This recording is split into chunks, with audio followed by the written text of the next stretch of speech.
এই দৃশ্য কোনো ভৌতিক সিনেমার নয়। দীর্ঘদিনের অব্যবস্থাপনায় এমন ভৌতিক পরিবেশের সৃষ্টি হয়েছে ধামরাইয়ের রয়্যাল ইউনিয়নের কৃষ্ণনগর বিশসজ্জা হাসপাতালে।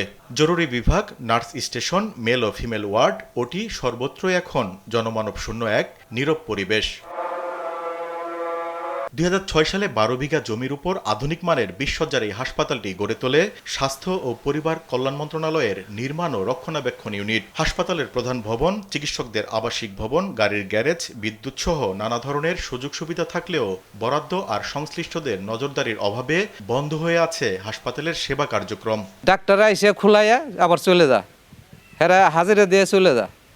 আমরা ওষুধের কথাগুলি আমাকে তো ওষুধ দেয় না সরকারে। আর হাসপাতালটাই এখন বর্তমানে রোগী, আমাদের কি সেবা দিব? খুবই উপকার হইতো যদি ওইরকম ভাবে চালু থাকতো, সরকারি যে হাসপাতালের নিয়ম ওইভাবে চালু থাকলে খুবই উপকার হইতো। হাসপাতালটি চালুর পর সরকারি নিয়োগে junior consultant, medical officer, RMO, nurse সহ হাসপাতালের স্টাফ নেওয়া হলেও এখনও নেই তাদের সঠিক উপস্থিতি। মিলছে না চিকিৎসা সেবা, ওষুধপত্র।